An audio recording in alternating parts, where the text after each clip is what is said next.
Okay.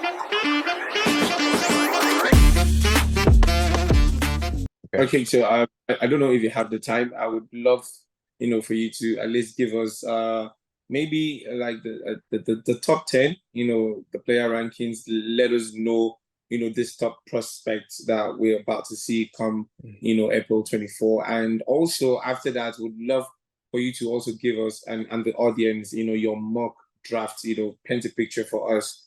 Okay. I'll talk. You're right. So I'll talk about the top 10 prospects. About the stories, right? Mm. Another thing is about the number one ranked player is Travis Hunter. Travis Hunter played for Deion Sanders and played with Shador Sanders. Okay, so Travis Hunter went to play for Deion Sanders because Deion was the only coach who would allow him play two ways. Do you understand? Remember, I told you that the NFL and American football is very specialized.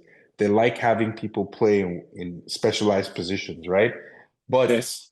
Travis Hunter won the Heisman Trophy, which is a trophy for the best football player uh, of that year in university, right, or in college. So the number one football player of that year in university was him. He also won the best uh, defensive back player of the year in college last year. So he won two trophies that are exceptional. He's an exceptional player, and that's why he's ranked number one.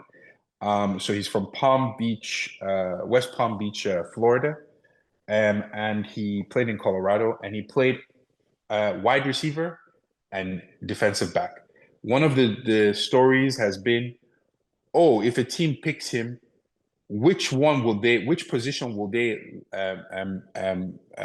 push him more towards? Because in the NFL, Travis Hunter is saying that I can play both positions in the NFL, just like I did in college. A lot of people are saying, look, I don't know. I've never played in the NFL. I only played in university. Already then it was difficult playing, both sides of the ball. But he's saying he can do it in in the pro league, yeah. Dion played both sides of the ball, but he didn't play it 100%. He didn't play wide receiver 100%, all the snaps as wide receiver 100%, and also all the snaps as a DB. He was more of a defensive back who every once in a while they had packages for him to come and play wide receiver. What he did play all the time was return man, okay? So Travis Hunter is saying that he can play 100% of the snaps as a wide receiver and a DB. I don't know how he's going to do that, but I haven't played. A lot of professionals are saying that he's not going to be able to do that. And I think they're right. So that's one of the drama. But he said that, hey, look, as far as you let me play on both sides, I'm okay, right? So he doesn't mind majoring in one position and then minoring in the other one, essentially. So that's one of the things. So Travis Hunter, he's the number one ranked player. It's likely he's going to go somewhere between he's not going to be number one. The number one player who is picked is likely going to be Cam Ward from Miami because of the need. The Tennessee Titans have the number one pick and they need a quarterback, so they're going to pick Cam Ward because he's the number one quarterback. So that's a need-based thing. But I think Travis Hunter may end up being picked number two or number three. I don't see him passing a fourth. He won't. His name won't. He won't be called. He won't be called after the fourth. It's highly unlikely. He can't. He won't fall past the fourth. You understand? So as far as I think, Yes. and Travis Hunter is an incredible player, an incredible young guy. The guy also, I think he got academic honors as well as football honors. Okay, so Travis is incredible. The number two ranked player is Abdul Carter. He's from Philadelphia, Pennsylvania. He's an edge rusher from Penn State. And I think that Abdul Carter is him and Travis. Well, I don't know if Travis is going to be a Hall of Famer. He might be.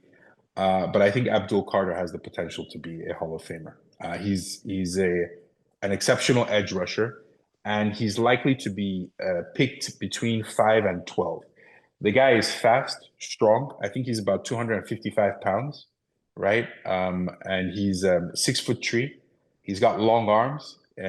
He had 12 or 13 sacks last year in college.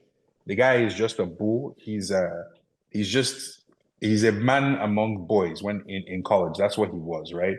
And I think that, it's a pity we couldn't get his 40-yard dash. But just seeing him play, I think he runs about a 4.5 at least. You understand, or 4.4 even, right? The guy is incredibly fast as an edge rusher, and he can also play linebacker if you need him to play traditional linebacker. But I think he's obviously more effective as an edge rusher, and he probably is going to get called somewhere between the third pick and the 10th pick. You understand? I don't even think he's going to fall off to the 10th pick. I think he won't go past the 7th pick. Somebody's going to pick him. Um, some people are saying now, as we get closer to the draft, that it's going to be the New York Giants, and that's very possible because they don't necessarily need a quarterback. You understand what I'm saying? And if Cleveland Browns get Travis Hunter in two, for sure, the Giants will probably pick Abdul Carter for number 3. The next ranked athlete is Mason Graham from Anaheim, California. He's a D tackle and he is from Michigan. He played in Michigan. He's very good, very explosive, one of the best D tackle. He is the best D tackle, I think, in this draft. And I don't know specifically where he's going to go, but he's not going to fall past the 10th pick. Somebody's going to snag him because there are a lot of people who need premier D tackles like him, right? Somebody's going to snag him before that pick number 10 or in and around it. So, but I think he'll go like around that period. The next player is Cam Ward. Cam Ward is from West Columbia, Texas, and he's a quarterback, and he played at the University of Miami, 6'2", 220. He's an exceptional athlete, right? I don't know what his 40 time is, but he's got great escapability. He has a cannon for an arm, right? That means he has a very powerful arm. He's fairly accurate. He doesn't just throw the ball away like that. But one thing that is his weakness that a lot of people talk about and is that he holds the ball quite a bit. He likes to look for the perfect play too much. And people are like, no, get rid of the ball quicker. You understand, right? Yes. Get rid of the ball quicker or run. You understand what I'm saying? Or run. You need to get rid of the ball quicker because if you keep it too long, you kill plays that way, right? Receivers have a finite amount of time that they're going to be open, so you need to get rid of the ball quicker. But he's the number one quarterback. And if he went last year, a lot of people were saying that if he went last year, he would have still been one of the top 5 or 6 quarterbacks taken. And last year was an exceptional year for quarterbacks in the draft. Okay. Then the next one after that is Ashton Genty, running back from Boise State. He's from Frisco, Texas. And they think that so Cam Ward, I said, is going to go number 1. If he doesn't go number 1, the Giants will pick him up or Cleveland will pick him up. He's not going to go past the 3rd. So Ashton Genty is probably going to be the first running back picked. He will likely be picked between picks 9 and 10 and 11. That's what I think. There's some teams that need running backs, like the Raiders needs running backs, so they might pick him up. Ashton Genty is an incredible running back because he has incredible contact balance, incredible vision. His side-to-side quickness is phenomenal, okay? His straight line burst speed, even though we don't have like an accurate 40 time for him, some people speculate he runs between a 4.46 and a 4.5, right? But he has breakaway speed. He does, which means if he goes, very few people can catch up to him once he's in once he has open fields, okay? So he's very good and he has great hands and great contact balance again. Very difficult to take down. You can't, just he's difficult he breaks a lot of tackles. The one knock on him is that he went to Boise State. A lot of people he played against were not exceptional competition, but his productivity is very high, and that's not something that you can lose sight of either, right? And he was second in Heisman Trophy voting this year, okay? After Okay. that, we got Jalen Walker. He's from Salisbury, North Carolina. He's an edge outside linebacker, and he played in Georgia. People think that he's going to go between in the first round between pick 10 and 18. And he's a very, very athletic outside linebacker. And I think that he has a lot of flexibility in terms of what he can do. I believe they'll use him as a traditional outside linebacker because he's also good at doing pass coverage. And they'll also use him at the edge to blitz. Do you understand? To blitz the quarterback. So I think he will be used pretty well. And then nobody can knock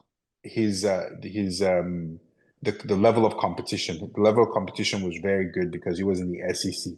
I think the only issue is maybe the productivity in his last year wasn't as great as people expected, but he's an exceptional quarterback linebacker. I think he ran a 4.5 in the combine, so he's exceptional. All right, so number 7, we have Armand Membu. Armand Membu is from Lee's Summit, Missouri. He's an offensive tackle, and he went to Missouri University, and he's probably going to be the first offensive lineman taken off the board. And we believe I believe that he's probably going to go somewhere around pick 10 to pick 15, or he will go even earlier than that. I feel like he might go to the Jets or some other team that needs an O lineman. Now, get this: Armand Membu, first African in this pick, and I think he's going to be the first African player taken off the board. He also ran the 40-yard dash, and he ran a 4.88. Yes, 4.88. This guy is 340 pounds and 6'4". Wow. That is incredible Great. speed. He's very athletic. I think a lot of people say he plays very rough in the thing. He's going to do very well in the league. All right, number 8 we have is Tyler Warren from Mackinsville, Virginia. He's a tight end. He played in Penn State. He's 6'6", and he might be taken in between 15 and 25 in the first round. Now, the thing that makes this guy exceptional is that he was a quarterback first when he first got into college, meaning he was throwing the ball. And he was a quarterback first, and he was also playing basketball as well, I think, at Penn State, and he was exceptional. If you see this guy play, he's just very athletic. He's not like super fast, right?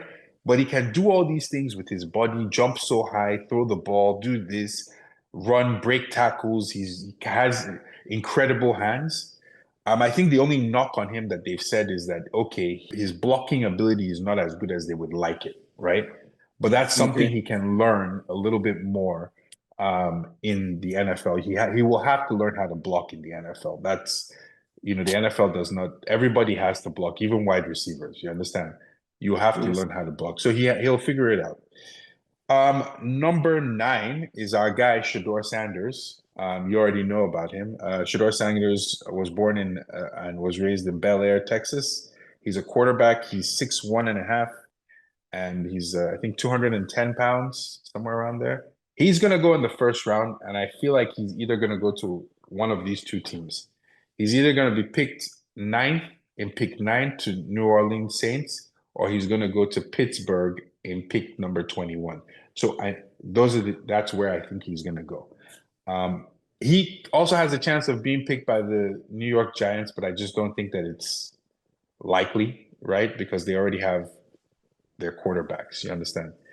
All right. So number 10 is Tetro McMillan. Tetro McMillan, I already told you about him. A lot of people think that he's going to go to the Dallas Cowboys. That's a possibility. I don't know. Or he might go to the Arizona Cardinals as well. But I don't have that pick. I believe the Dallas Cowboys are pick number 12. That's a possibility.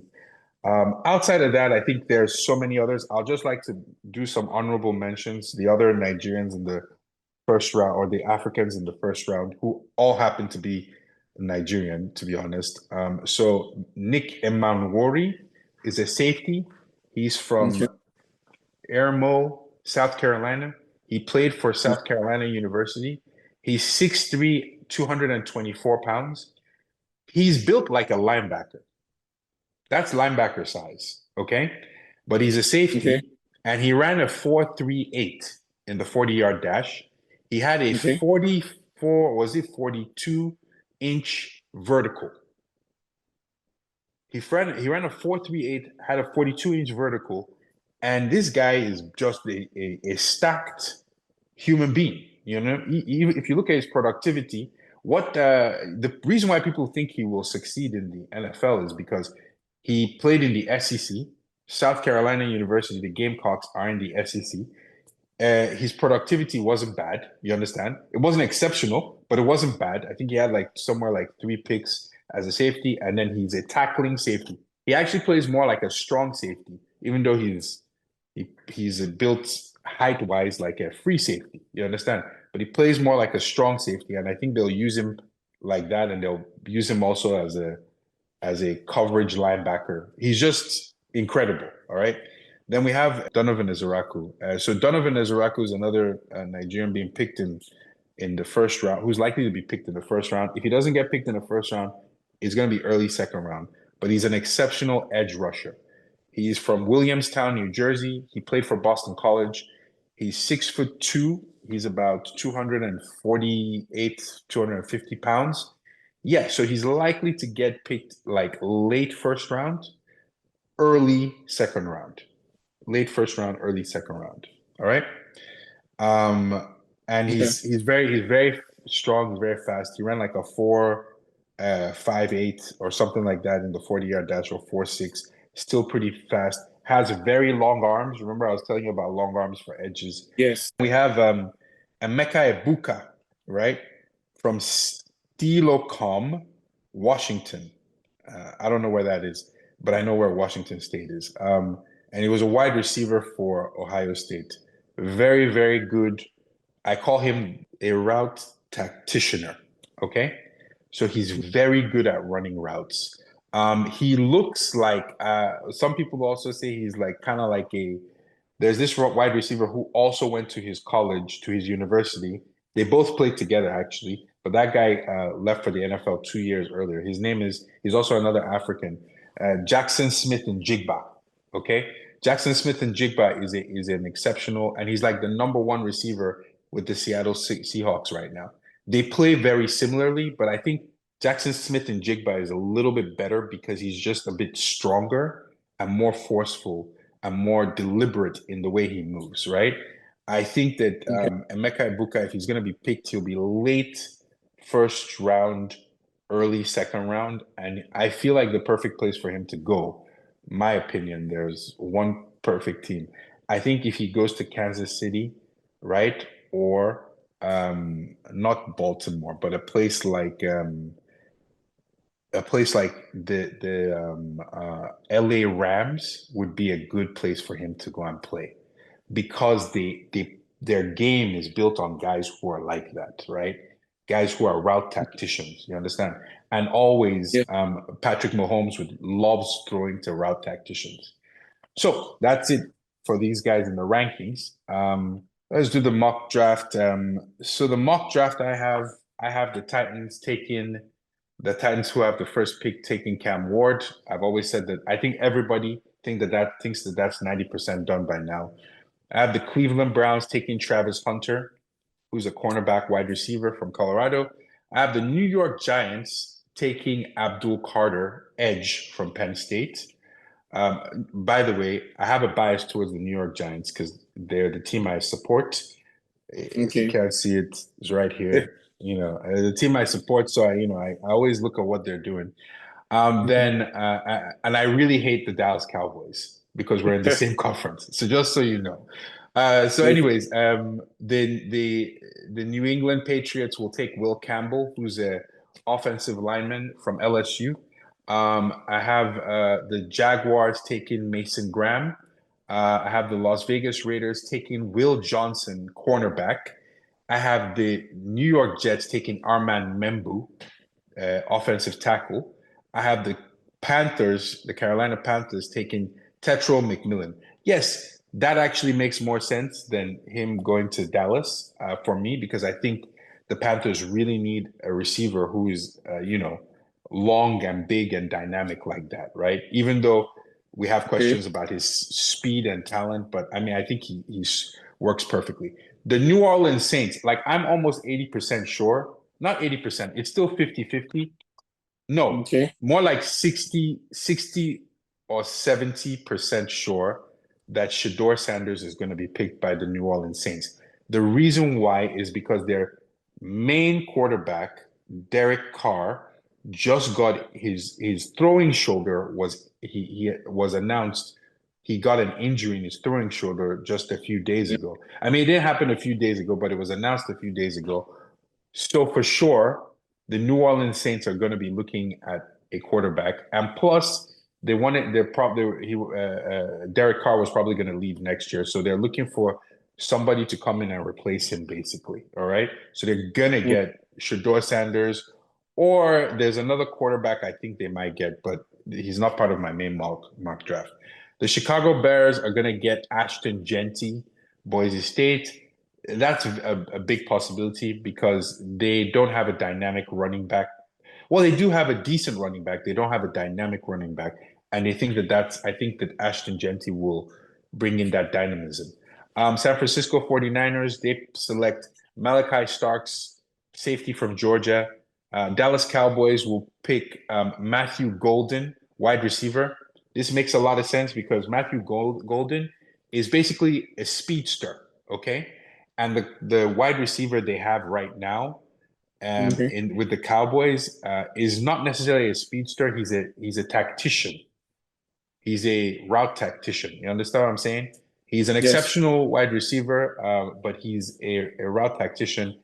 Matthew Golden can give them a different element on the other side. Okay. Okay. So he's Okay. pretty good. Miami Dolphins select Jahdae Barron, cornerback, Texas. And then the Indianapolis Colts get my guy, Tyler Warren, Penn State's tight end. I think that's a good move. The Atlanta Falcons, they need an edge rusher. That's one of the Okay. things I listed that they would get. So they go and get edge rusher from Marshall. His name is Michael Green. He's very, very fast. He has good strength to power, right? That is like Okay. explosion from the hands. He's very Okay. long. I believe he's about, if I'm correct, he's about 6'4", thereabouts. Okay. So he's got a good height and build. He's a bit light, but I think he works for their system.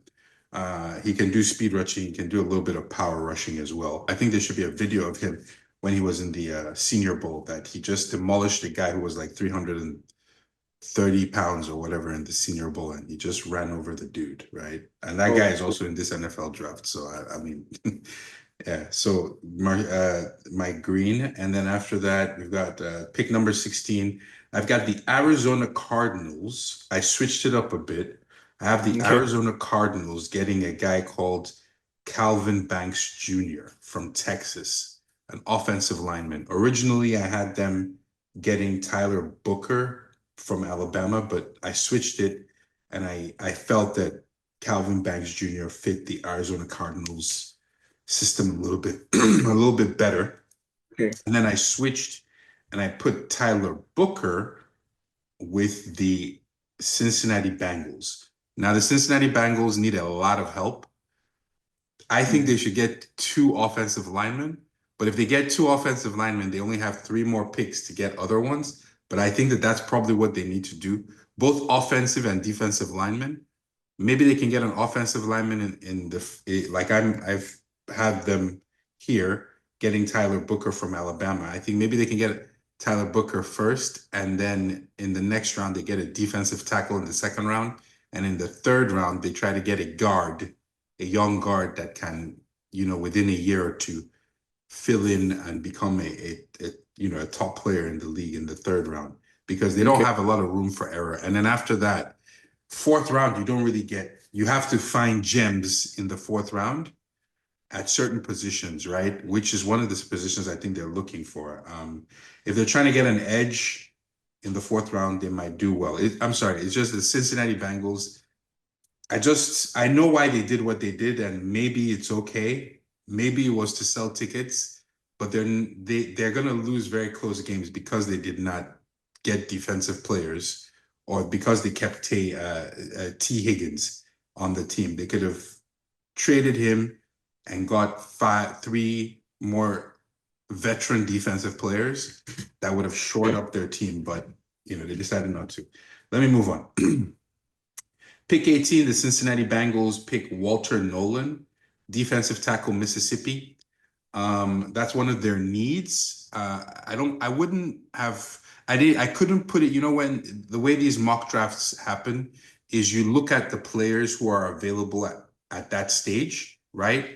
Okay. So what I looked at was, okay, what are our needs? I'm always looking for need first in this whole draft. I look at need first. If there's no need, just take the best player available. Okay. And I think Walter Nolan was the best player available at the time. And it's not a main need that Seattle needs, but it's best player available. So I picked him. Tampa Bay Buccaneers picked Jalen Walker. That's one of their top needs. If you remember, when I talked about Tampa Bay. Tampa Bay needs a linebacker and a cornerback. So he's, Jalen, yeah. So Jalen Walker from Georgia is a perfect fit. Okay. And then what else? Yes, and then the Denver Broncos at pick 20 pick Shamar Stewart, edge rusher from Texas A&M. Now, I don't know why I didn't say this before. Shamar Stewart is also one of the stories of this NFL draft. Okay. Now, his story is really that he has he's a big dude, right? 6'4", 275 pounds, right?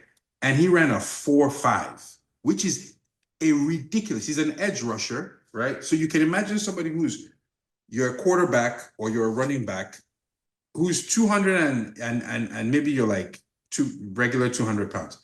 This guy is 275 pounds and he's coming at you with the speed that a running back would come at you with, and he's hitting you with the whole 275 pounds, right?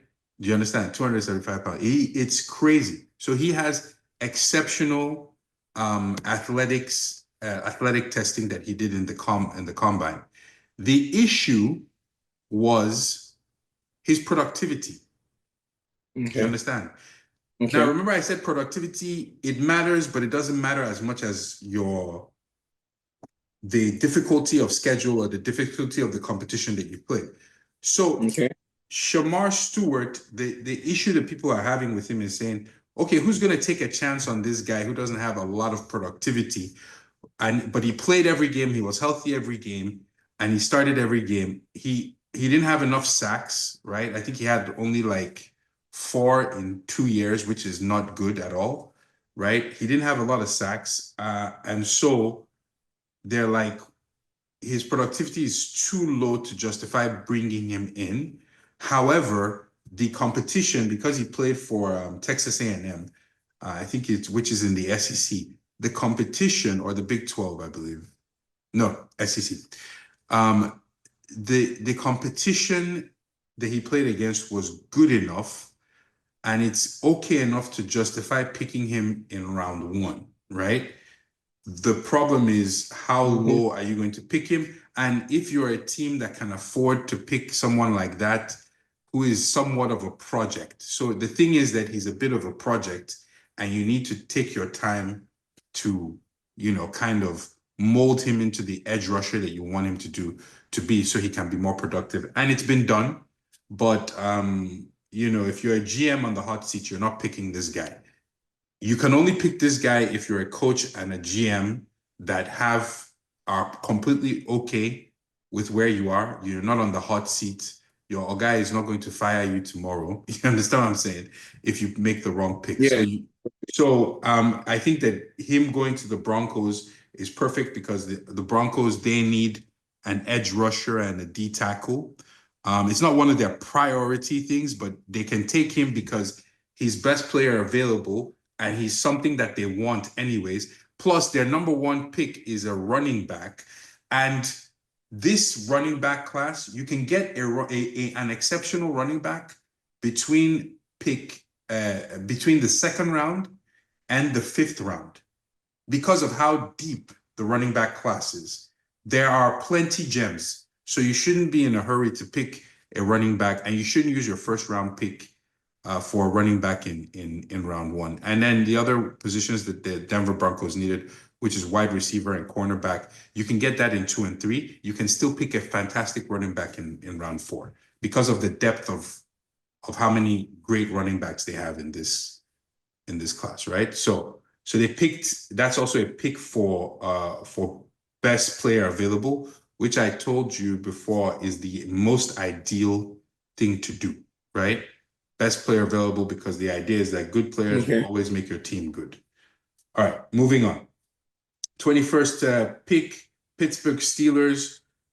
So I originally had them picking Derek Harmon for the D tackle position in Oregon, but I thought about it again and I was like, nope. I wanted to pick that, but I was like, no, they need a quarterback right now. The other story, I keep forgetting that there are other stories in this draft. So there's another story. There was a quarterback called Aaron Rodgers. He used to play for he's a Hall of Famer, probably very soon. He's going to be a Hall of Fame quarterback. He used to play for the Packers for a long time.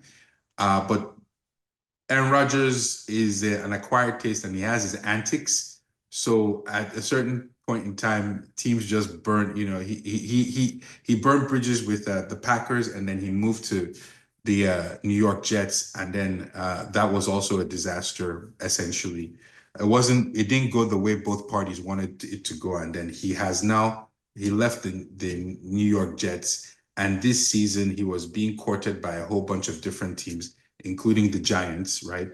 For him to come and play football for one more season or 2 more seasons before he finally retires, right? But he has been doing too much shakara, okay? So essentially, the Pittsburgh Steelers have been waiting for him for quite some time, and they don't have they have a quarterback, which is Mason Grant, some guy called Mason. I forgot his first name, but he's been with them before. However, he's not a top flight quarterback, right?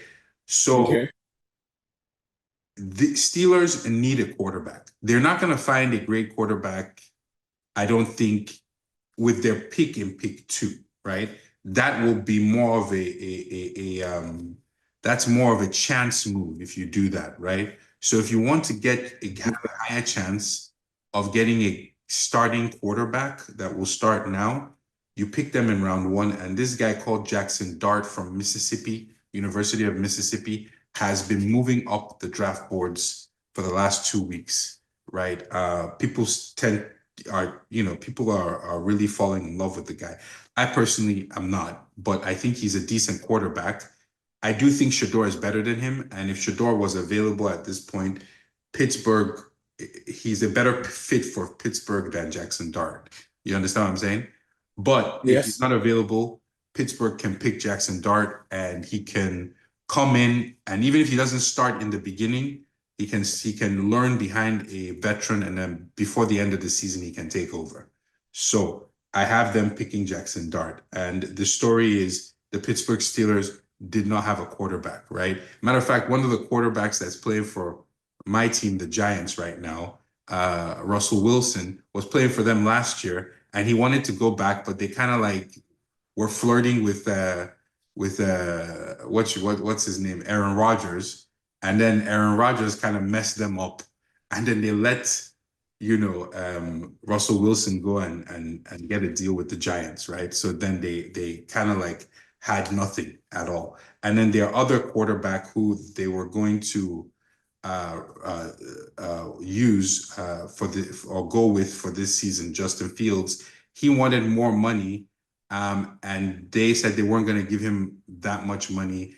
And then he got a new deal. He went and got a deal with the Jets and left, for the Jets. And so they had no quarterback at all. So the whole thing was a bit of is a bit of a mess. So I think they need to get a quarterback, and it's better to get a young quarterback that you don't have to pay a lot for right now. And I think Jackson Dart is good. And then if in reality, if he is available at this stage, that is Shador Sanders. Shador Sanders, I think Pittsburgh, that's the perfect place for him because they're a good team and they have a very good head coach. And yeah. So after that, we go to pick 22. Los Angeles Chargers pick, they need a tight end. So they're going to pick Colston Loveland, who is a tight end from Michigan. Very, very good. Some people have him ranked higher than that guy, Tyler Warren from Penn State. But no, he's. I think this is a good position for him to go. And then Green Bay Packers, they need an edge rusher. I don't know if I think the reason why I picked this guy, Mikael Williams from Georgia, was because he was the best player available there. Plus, he fit a need for the Green Bay Packers. So it was better to pick him because if there was somebody else, if there was a safety available when I was picking, I would have rather gone for a safety than an edge. But since the edge was available within that pick, I think that's why I picked Mikael Williams from Georgia for them. Then for pick 24, we have the Minnesota Vikings. Minnesota Vikings pick Nick Emanwori from South Carolina, Niger boy, to play as safety for them. And I think this is a good fit.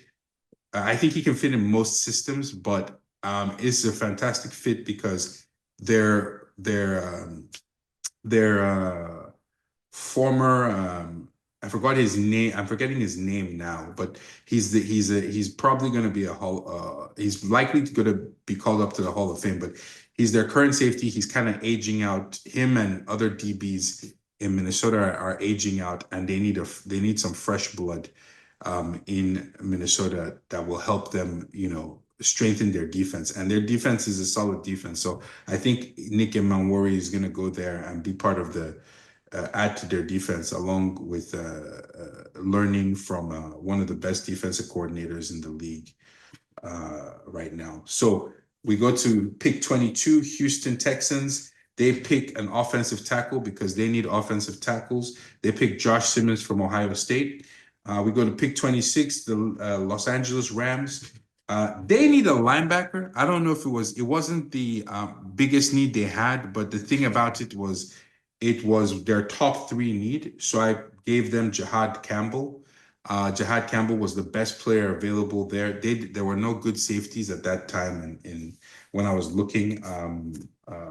And there were no, when I was making the pick, and there was no really good offensive tackle when I was making the pick. So I gave them Jihad Campbell. Then the Baltimore Ravens, they pick our Niger boy, Donovan Ezaraku, as their edge rusher. I think he'll be a good fit in there. He'll go in there and add pressure. By the way, there's another Nigerian guy, edge rusher, who was drafted to Baltimore like 2 years ago. A fantastic athlete, Odafe, right? So he's like a very good edge rusher, and he's starting to come into his own. So I think that having having another very talented edge rusher to be added to the team would add to their defense and boost things for them on the defensive line. You understand what I'm saying? And that guy who at Odafe can actually teach, because it's good to have older guys who are not so old, not so old, or older veterans that can teach the younger players who come in the positions, right? And what techniques to use. It helps in their development, and it helps the team as well, because the faster they develop, the more they can contribute to the team. So I think that for me, Donovan Ezaraku to Baltimore makes sense to me. Then the Detroit Lions, they pick an edge rusher because they need one, James Pierce Jr. from Tennessee. I like this one in a sense, but then I would have picked somebody else if we had, because I feel like James Pierce Jr.'s James Pierce Jr. Wouldn't work for the Lions as much because he's a speed rusher. He's not a power rusher. I think the Lions need a power rusher. Do you understand? Or somebody with a mixture of power and speed. He's a bit light, but he is he was the best edge rusher there, and Detroit needed an edge rusher, so I picked him. And so he's an edge rusher from Tennessee. He ran a 4.45 or a 4.4 something in the 40-yard dash. And he's a really good, very fast, very athletic edge rusher. The Washington Commanders get Maxwell Harrington, cornerback, Kentucky, very good pick. He's very fast and very, has very good ball skills. Buffalo Bills pick Trey Harris, wide receiver, Mississippi. I think this works very well because Trey Harris has kind of like good long speed, and he has very good hands, and he's a very big guy. Used to be a quarterback in high school, and even came into college as a quarterback before he switched into the wide receiver position. Kansas City Chiefs pick Tyleek Williams, defensive tackle, Ohio State.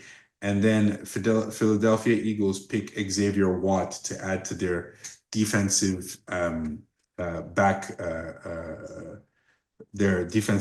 room. So he's the safety from Notre Dame. And I think this ends the mock draft for round 1. Wish we could have done more, but we don't have that much time. So I think that's good enough. Yeah, this is our mock draft from 1 to 32. I think it's pretty. I think that I have a good feeling it's going to be something like this. However, I'm going to say one thing. Okay. I believe this is true. After pick 5, it's going to be a free for all in this round 1 draft.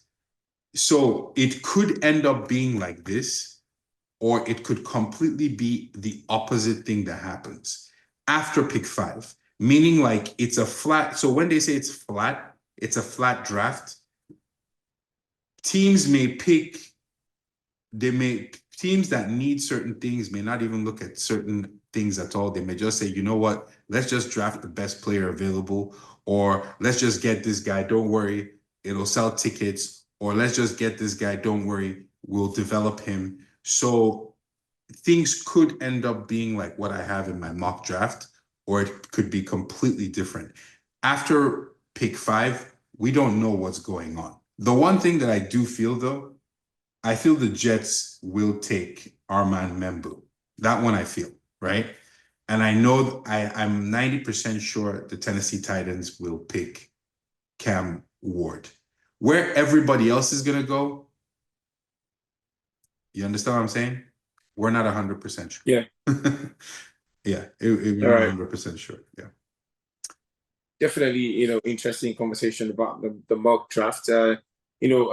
Before we wrap up, I think we also, because I did hear you mention some Nigerian prospects in the mock draft, which you believe have the potential to make impacts in their respective teams if they definitely go there. Let's quickly look at the African influence in the NFL, not just about the players, other as well. How has it been over the years, over the seasons? Well, I mean, there's a huge African influence, but I think that the first African player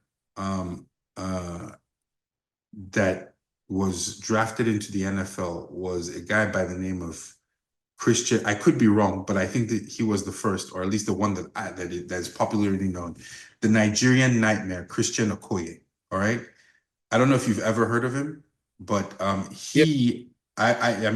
Look, Christian Okoye was a man amongst boys for 1989. You understand? There were not a lot of people who were as big and as fast as him. Well, there were some, but look, this guy was crazy. And the funny thing is, he was a discus thrower. Initially, he got scholarship to the university that he went to for discus throwing, and he got that scholarship I think part of it was paid by the Nigerian government, and then 1 year the Nigerian government didn't give him his part payment or whatever, and he had to find a way to stay in school, right? And the coach, one football coach from his university, came to the discus things to see him run sprints with the sprinters, and he was keeping up with them, and he was around 248 pounds, right?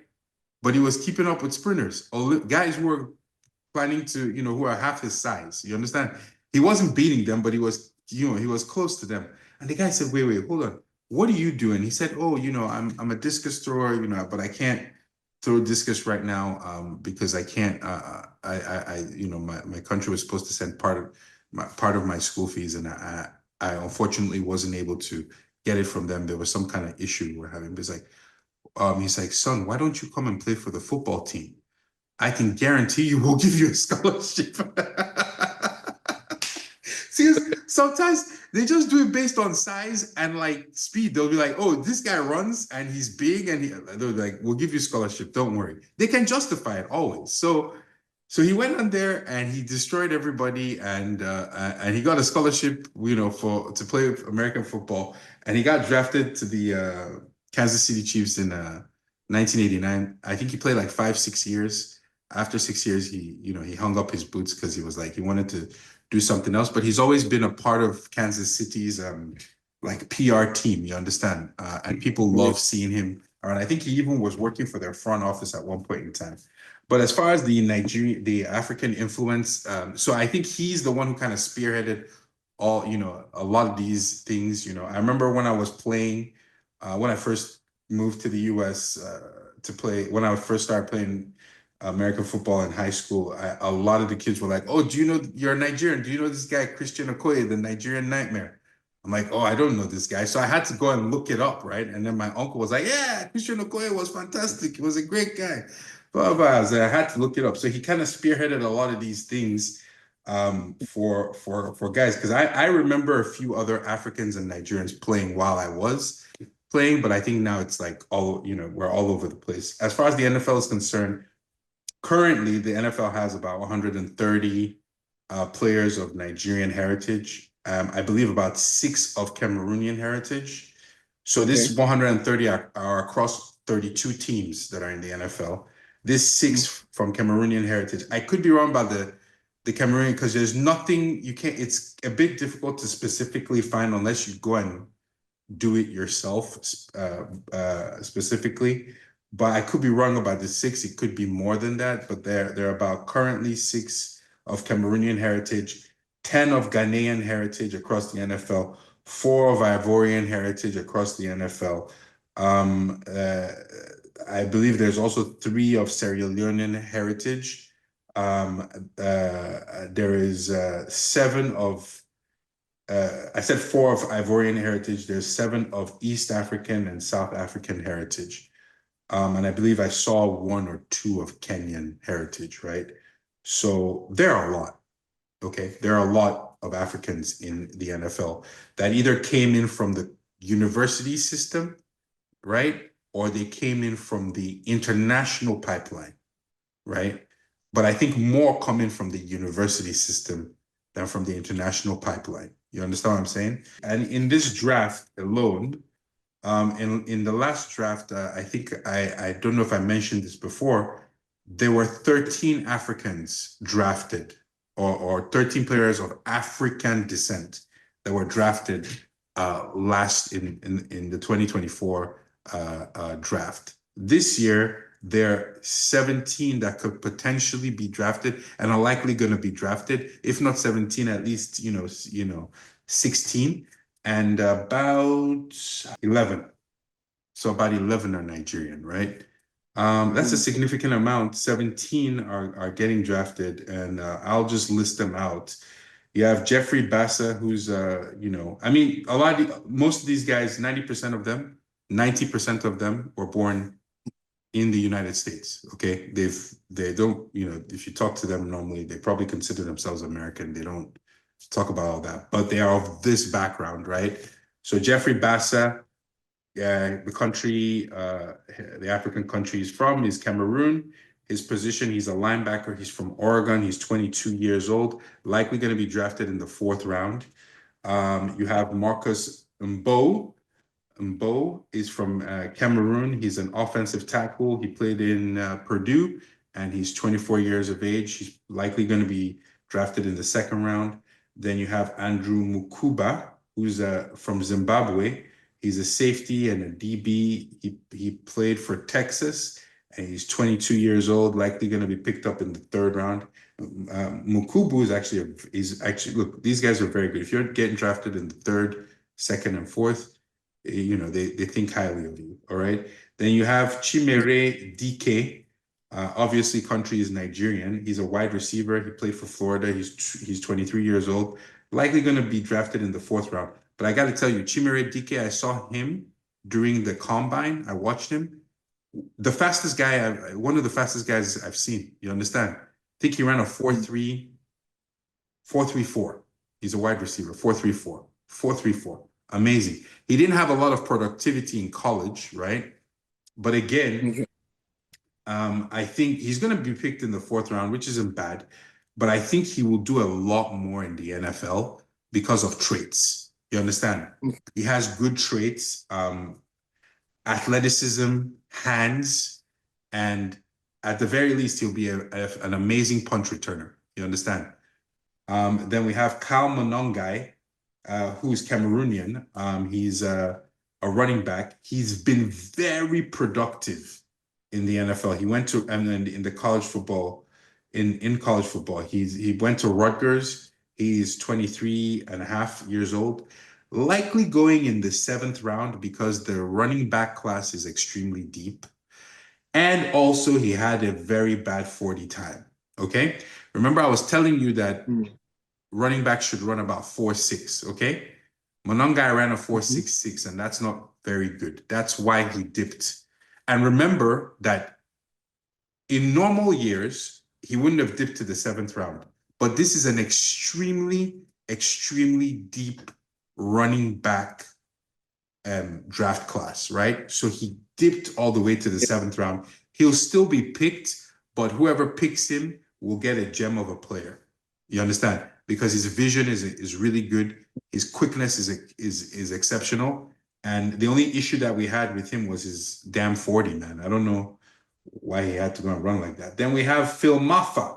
No, Phil Maffa from his parents are from Ivory Coast. He's a running back as well. He played for Clemson. Maffa is 22.5, and he's likely going to be picked up in the 7th round.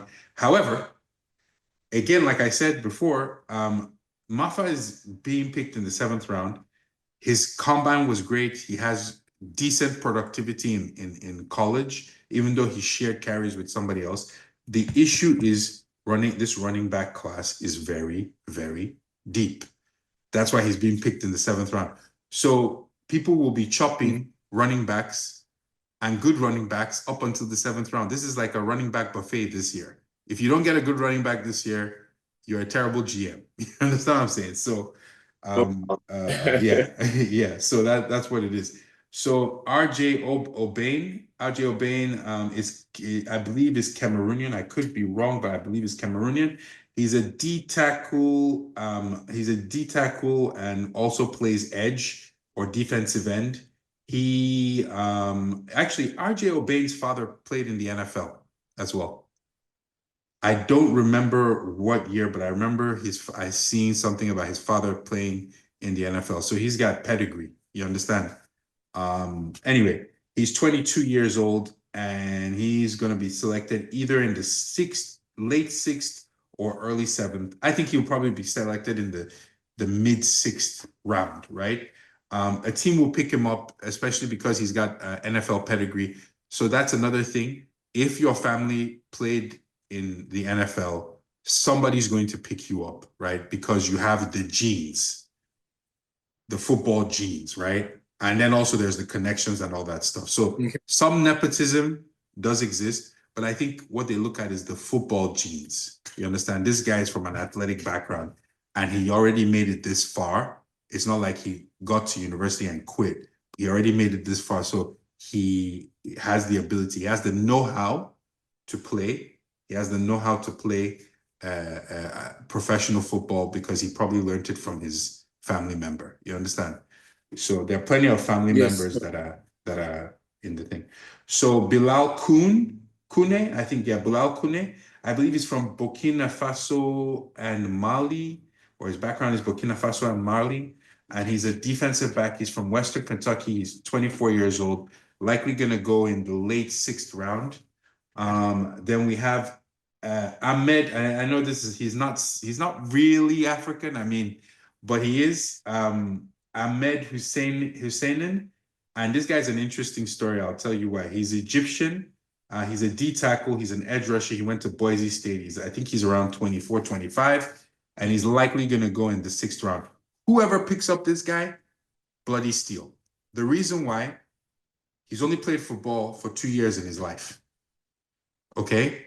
He was an influencer and fitness guy influencer in Egypt, moved to the United States, right? Like 4 years ago. And then, started going to Boise State University, and then just saw people playing football. And he's like, hey guys, what game is this? Can I, what game is it? They're like, it's football, man. You want to get out? He's like, can I try out? Is there a way I can try out? Tries out, makes the team.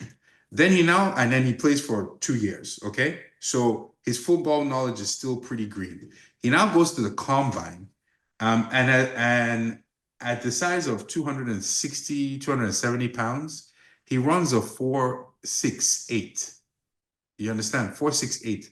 Very fast. And he's a D tackle edge guy, defensive end. Let's just call him a defensive end. Very fast and very talented. So, whoever gets this guy, and he seems to love the game a lot. You understand? It's not just something that is, I found a way to make money type thing. No, he seems to love the game. So they're thinking that he's going to get picked in the 6th or 7th round. The reason why they're picking him that late is mainly because, he doesn't have a lot of knowledge. But whoever gets him is going to have a steal. I'm not joking. You're getting a guy that, this guy, people are sleeping on him, but then all of a sudden, in 2 years, you'll be hearing his name all over the place. You understand? So, yeah, he's very good. And we've got Tommy Akingbe Sote. So Tommy Akingbe Sote is a D tackle. He went to my alma mater, University of Maryland, College Park. He's 22 years old. I'm going to be honest, I don't think he's going to be drafted. I think that I saw his numbers. He's a good athlete, but I think he needs to be refined. I think what he's going to do is he's going to go and try out for a team. He's going to go to the draft, right? He's submitted himself for the draft. But I think what's going to happen is they're not going to pick him. He's going to go, likely going to go, and I could be wrong, but I think he's going to go and try out for a team and then get picked up that way. Maybe like he can go to the Washington Redskins. They do need extra D tackles, and he'll be good. He'll be on the practice squad for a year or and some change. And then if he shows himself and shows that what he can do, then he'll get picked up. So people who don't get drafted, it doesn't mean that they don't get on the teams. They get on teams. You know what I'm saying? They get on teams. Teams always need players. They don't always get it in the draft. Okay, so going to this next person is another Nigerian, Oluwafemi Oladeji. All right, so he's a linebacker and edge. Sorry, Oladejo. So he's a linebacker and edge from UCLA, 23. I've seen the guy.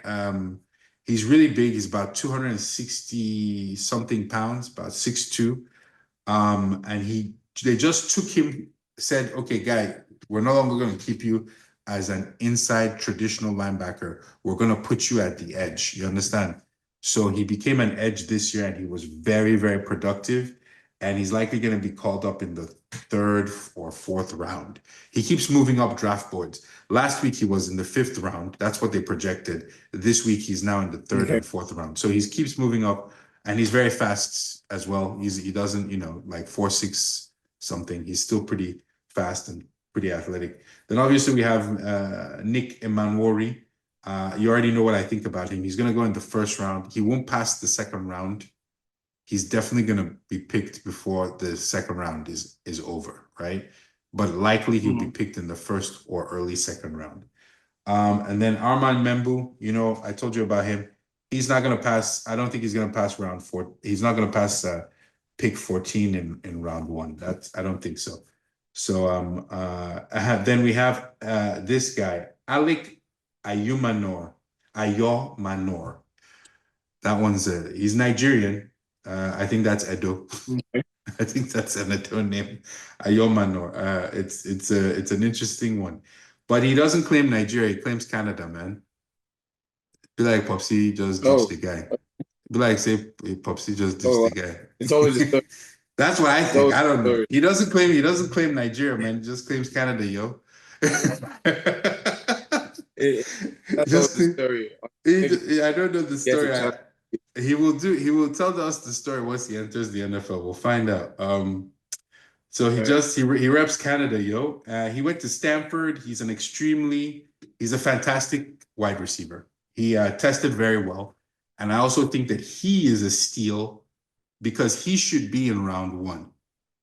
I think he should be in round 1. A lot of people think he should be in round 1. I don't know why he's dropping to round 2.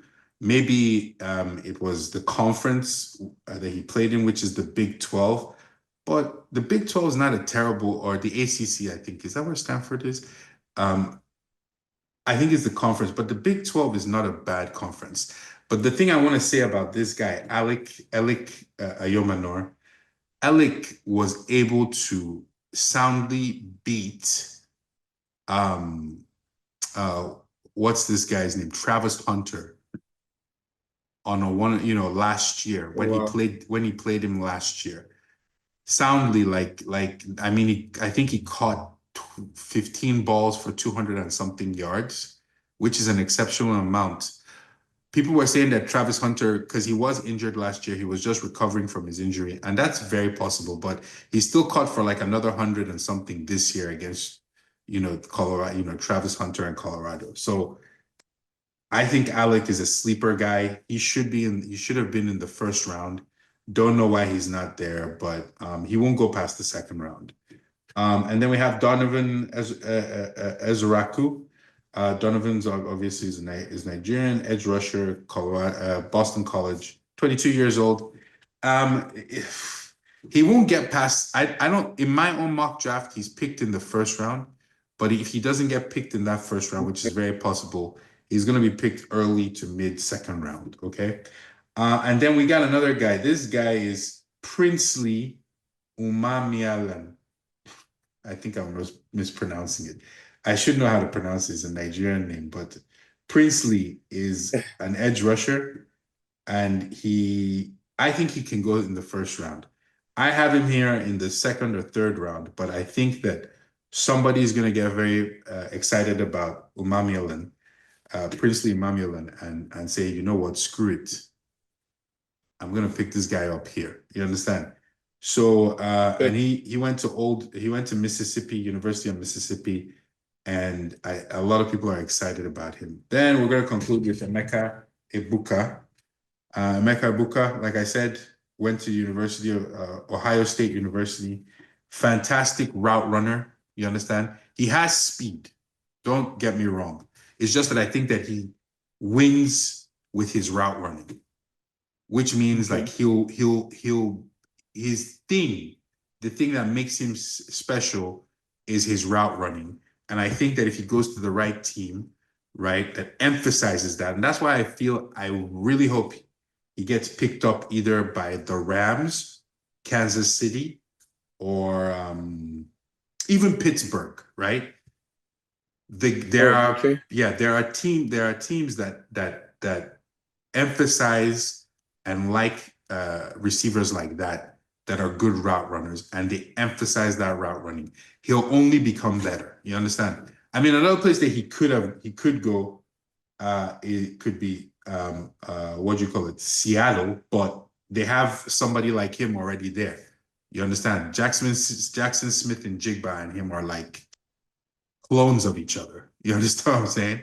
They play the same exact style of football. So as far as I'm concerned, so I think that Emeka Ibuka is a good one, and he's either going to go in the first round or early second round. Okay. And one last thing I want to say, like in terms of the influence of Africans in the league. Look, right now, we have a general manager of a top NFL team, the Minnesota Vikings. Kwesi Adolfo-Mensah is a Ghanaian guy, right? Ghanaian cat.